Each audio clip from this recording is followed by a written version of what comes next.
Okay, चलिए एक नया कॉन्सेप्ट डिस्कस करते हैं। टोटल इंटरनल रिफ्लेक्शन, TIR इसको शॉर्ट में कहते हैं। सपोज़ एक लाइट सोर्स इस बार डेंस मीडियम में रखा हुआ है। ये बल्ब पानी के अंदर या किसी डेंस मीडियम में रखा है जिसका रिफ्रैक्टिव इंडेक्स μ1 है, और लाइट को डेंस मीडियम μ1 से रेयर मीडियम μ2 में जाना है। अब लाइट बल्ब को हम स्विच ऑन करते हैं तो इससे तमाम लाइट रेज निकलती हैं, कोई एक नहीं बल्कि बहुत सारी लाइट रेज निकलती हैं। जैसे ये लाइट रे अगर आप देखें तो ये तो सीधी निकल गई। सीधी क्यों निकल गई? इसके लिए एंगल ऑफ इंसिडेंस ज़ीरो है, तो एंगल ऑफ रिफ्रैक्शन भी ज़ीरो होगा। वैसे इसकी स्पीड चेंज हुई होगी, बताइए इसकी स्पीड बढ़ रही होगी या घट रही होगी? जब ये μ1 से μ2 गई, बेंड तो नहीं हुई, लेकिन ये μ1 से μ2 गई तो स्पीड बढ़ गई होगी, क्योंकि डेंस से रेयर मीडियम में गई, स्लो से फास्ट मीडियम में गई। अब इस बल्ब से और भी लाइट रेज निकल रही हैं, उनको तो देखो। ये फर्स्ट लाइट रे, ये सेकेंड लाइट रे, ये away from the normal bend कर गई।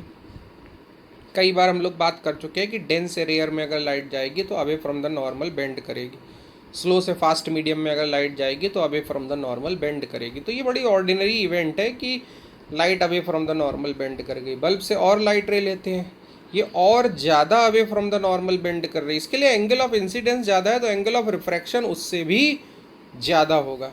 और लाइट रे लेते हैं, ये और ज़्यादा बेंड कर रहे हैं, एंगल ऑफ इंसिडेंस बढ़ेगा तो एंगल ऑफ रिफ्रैक्शन भी बढ़ेगा।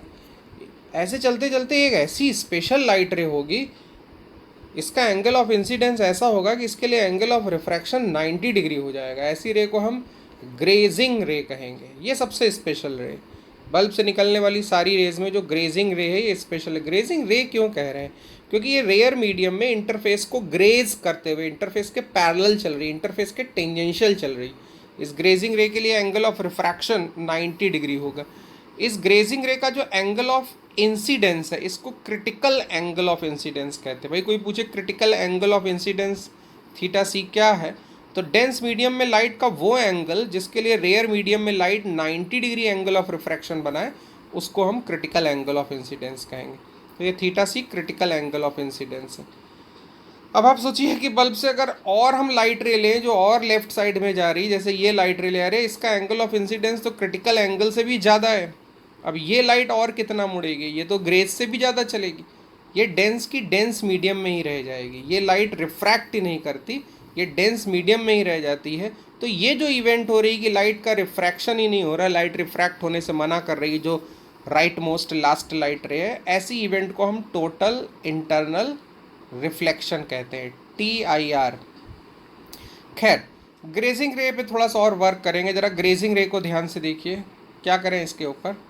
ये वो लास्ट रे है जो रिफ्रैक्ट तो कर रही है। ग्रेजिंग रे के राइट साइड में जितनी रेज हैं उन सबका यही हाल होगा कि वो रिफ्लेक्ट करेंगी और डेंस मीडियम में रह जाएंगे। इस ग्रेजिंग रे के लिए चलिए स्नेल्स लॉ यूज़ करते हैं। चलिए यूज़ करते हैं μ1 sin θ1 is equal to μ2 sin θ2।